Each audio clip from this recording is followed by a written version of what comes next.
Yes, class. आज मैं class 11 आज मैं लॉ ऑफ रेसिप्रोकल प्रपोर्शन पर फिर से कंसंट्रेट कर रहा हूं। एक क्वेश्चन मैं बोर्ड पे लिख रहा हूं। कॉपर दिया है कॉपर ऑक्साइड में कॉपर CuO में कॉपर की परसेंटेज है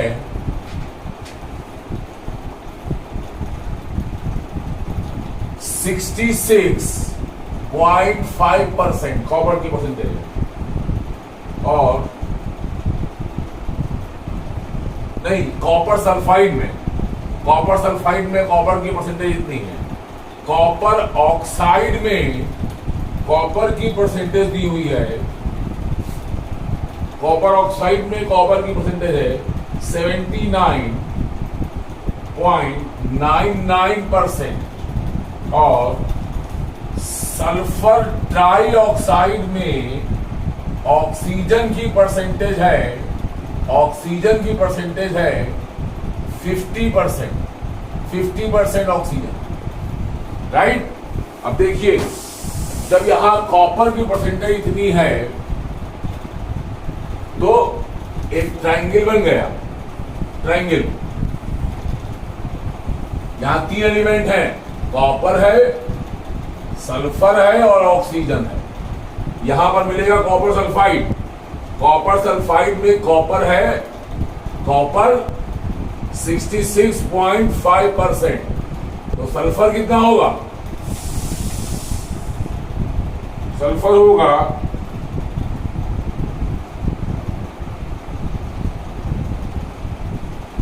होगा 33.5%। सल्फर डाइऑक्साइड में सल्फर है 50% और ऑक्सीजन है 50%। कॉपर ऑक्साइड में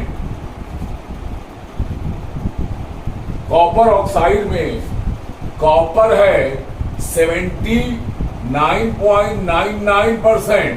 तो ऑक्सीजन हो गई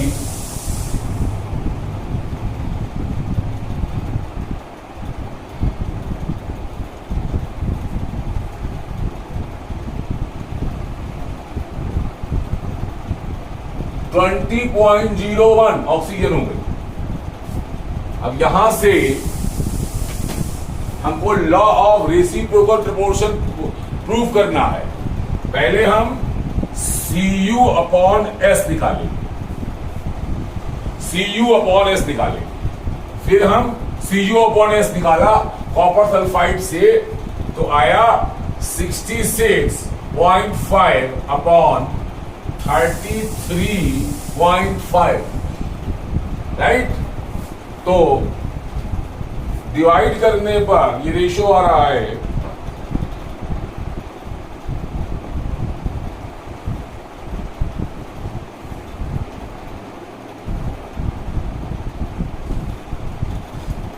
1.98। अब कॉपर ऑक्साइड में कॉपर Cu/O निकाला, तो 79.99/20.01।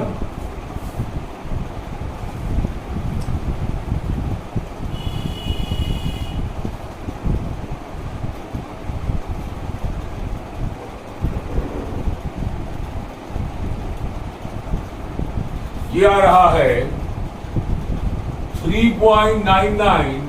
It is nearly 2 and it is nearly 4. So अब Cu/O divided by Cu/S करते, Cu/O को, तो ये हो गया 4 divided by 2 is equal to 2, और ये आ गया Cu/O into S/Cu is equal to 2:1। ये कट गया, तो यहां से यहां से S अपॉन O निकला 2:1, 2:1, which is integral multiple of S upon O in sulfur dioxide, which is 1:1. यहां से जो यहां से S और O का रेशो आ रहा है 2 और यहां से S और O का रेशो आ रहा है 1, यानी कि जो यहां से रेशो आ रहा है वो इस रेशो का इंटीग्रल मल्टीपल है। इससे law of reciprocal proportion prove होता है। नेक्स्ट क्वेश्चन,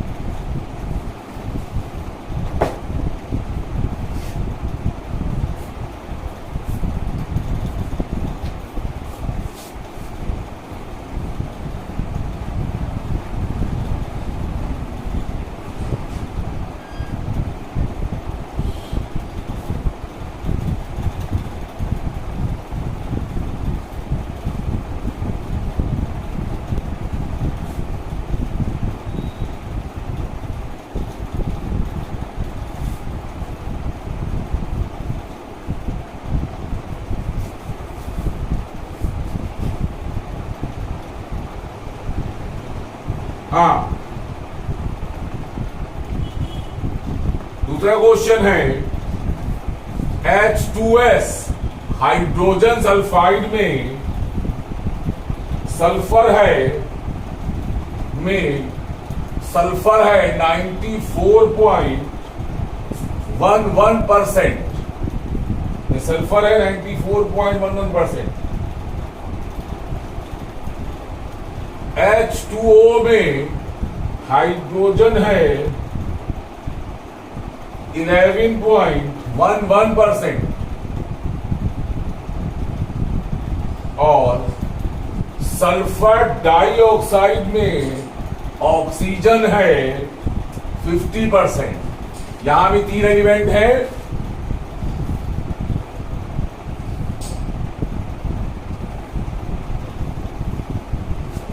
H, S और O, यहां है H2S, S है 94.11 और H है, H निकला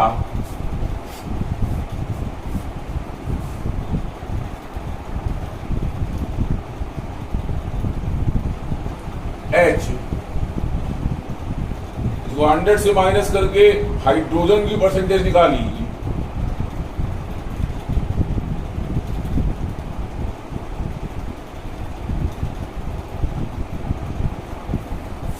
आई 5.89।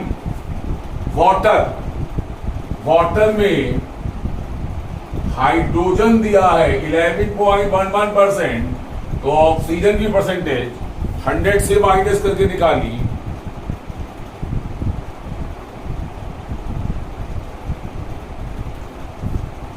तो 88.89, राइट। सल्फर डाइऑक्साइड में सल्फर है 50% और ऑक्सीजन भी 50%। यहां से S अपॉन H की वैल्यू निकाली, तो 94.11 अपॉन 5.89,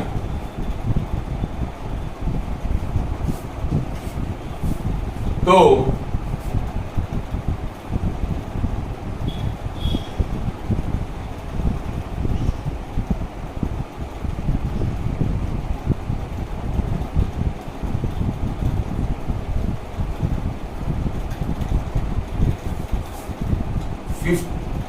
करीब 16 आ रहा।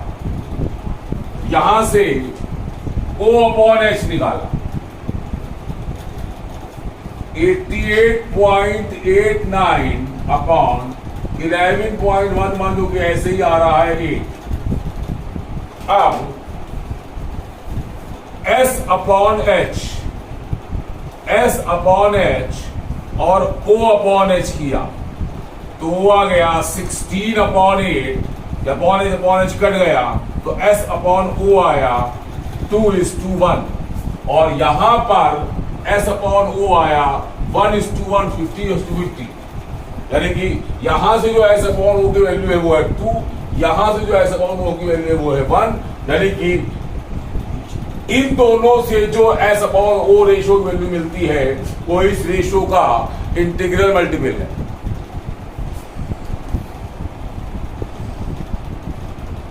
नेक्स्ट,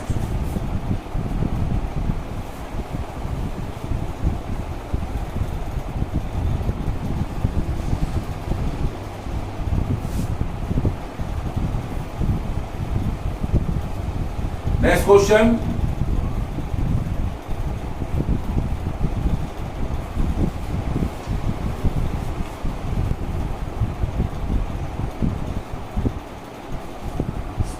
ए का वेट दिया हुआ है 61.8 और बी का वेट दिया है 30.9 और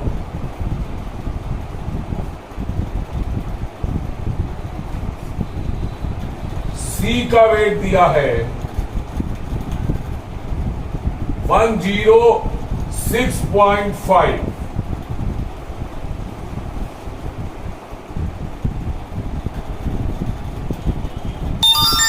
राइट, ये कह रहे हैं ए बी सी तीनों के वेट दे दिए गए हैं और एक ट्राइंगल बनाया A B C. Right, B और सी कंबाइन करके बनाते हैं CB2 और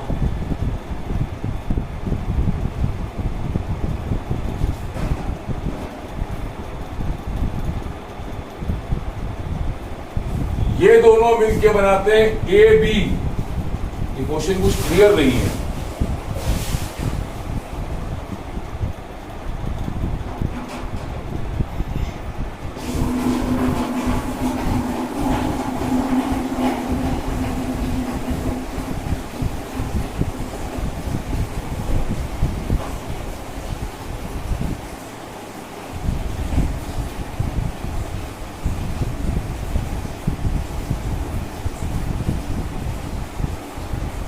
क्वेश्चन को मैं छोड़ रहा हूं, ये क्वेश्चन कुछ क्लियर नहीं, दूसरे क्वेश्चन में आ रहा हूं।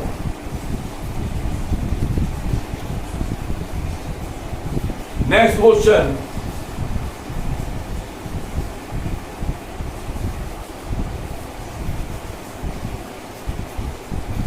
Twenty ml of N/10 NaOH neutralizes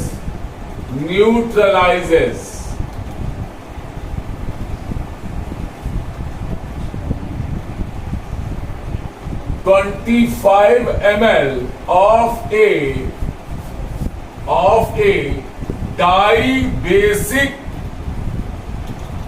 dibasic acid.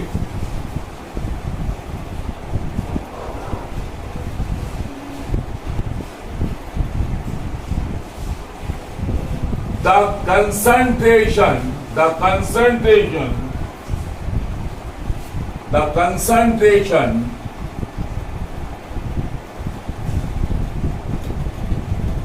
of acid is 6 ग्राम पर लीटर। तो मॉलिक्यूलर वेट एसिड का बताना है, एसिड का मॉलिक्यूलर वेट बताना है। राइट, अब देखिए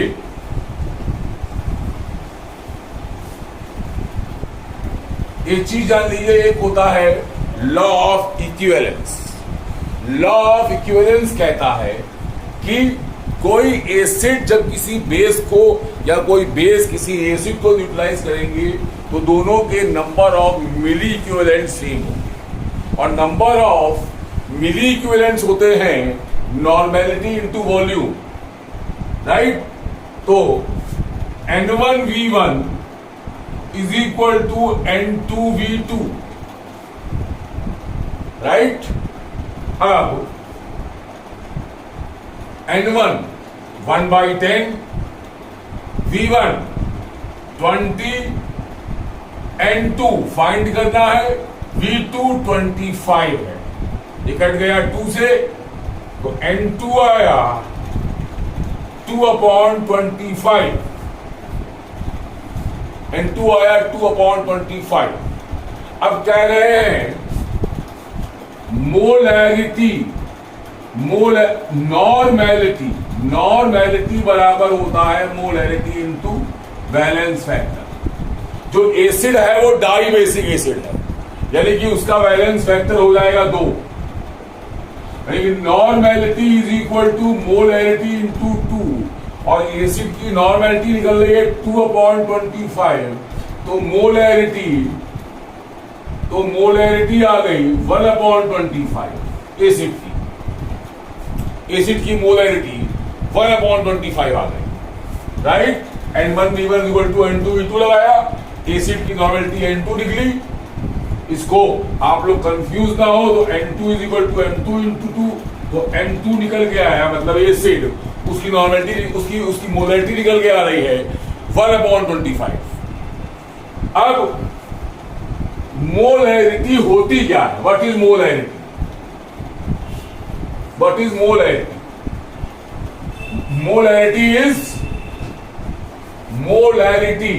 Molarity is मोल पर लीटर, और एसिड की मोलैरिटी कितनी है? 1/25, यानी कि 1 litre of acid has moles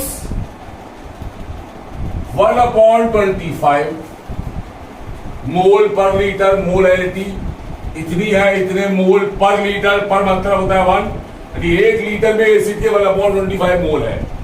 लेकिन साथ ही में 1 litre of acid has weight, question दिया है 6 ग्राम। 1 लीटर में एसिड का वेट 6 ग्राम है, और 1 लीटर में एसिड के मोल 1/25 ग्राम है। तो 1/25 मोल का वेट हुआ 6 ग्राम, तो 1 मोल का वेट कितना हो गया? 6 इंटू 25, यानी कि 150। और 1 मोल का जो वेट होता है उसे बोलते हैं मॉलिक्यूलर वेट।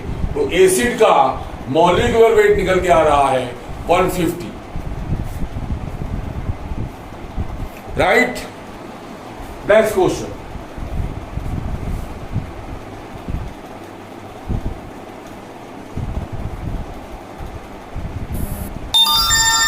मैं बहुत ज्यादा टफ क्वेश्चन में आप लोगों को कंफ्यूज नहीं करूंगा।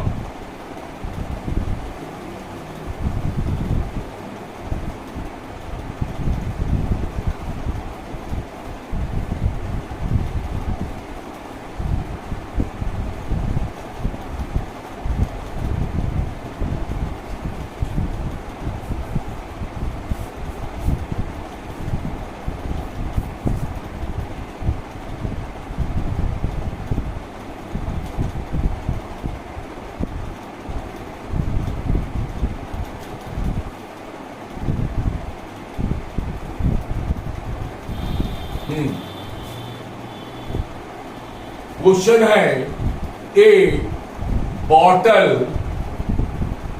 ऑफ सल्फ्यूरिक एसिड जिसकी डेंसिटी दी है 1.787 ग्राम पर ml is labeled as 86% by mass. What is the molarity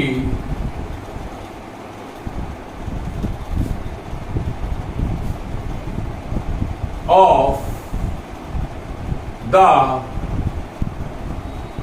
solution।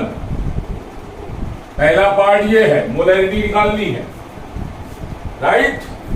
तो direct formula x into 10 into D upon mb, मतलब molecular weight is equal to होता है मोलैरिटी।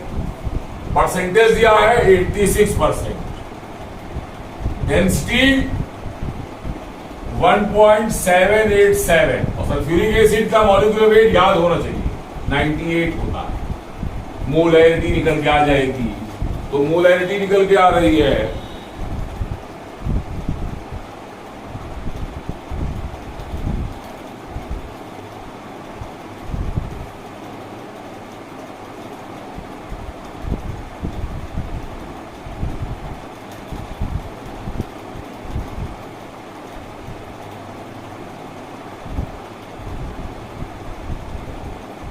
मोलैरिटी आ गई 15.68, right. Next and last law, क्लेउज़ेट्स law of combining volumes. ये law कहता है कि गैसेस अगर रिएक्ट करती हैं एक दूसरे से, गैसियस रिएक्शन के केस में, तो वो हमेशा एक सिंपल रेशो में ही रिएक्ट करेगी। For example N2 plus 3H2 gives 2NH3। इसका 1 वॉल्यूम इसके 3 वॉल्यूम से देखते हैं, इसके 2 वॉल्यूम, यानी सिंपल रेशो निकल के आ रहा है 1:3:2। ये कहता है क्लेउज़ेट्स लॉ ऑफ कंबाइनिंग वॉल्यूम्स। अब इस पर एक क्वेश्चन मैं कर देता हूं।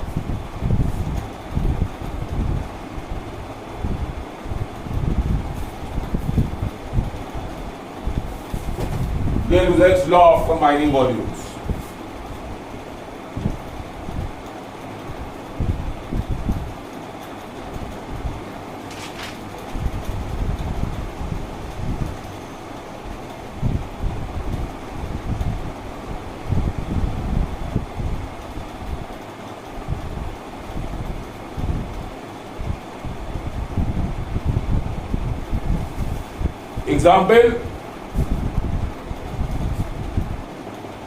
Example 1.28 as 25। नाइट्रोजन का वॉल्यूम दिया है 2 लीटर और हाइड्रोजन का वॉल्यूम दिया है 6 लीटर और अमोनिया का वॉल्यूम दिया है 4 लीटर। मतलब इसके 2 वॉल्यूम जब इसके 6 वॉल्यूम से मिलते हैं तो इसके 4 वॉल्यूम बनते हैं, मतलब इसके 1 वॉल्यूम जब इसके 3 वॉल्यूम से मिलेंगे तो इसके 2 वॉल्यूम बनेंगे, मतलब जो रेशियो आया वो एक सिंपल रेशियो है 1:3:2, simple ratio, right. With it your chapter is over.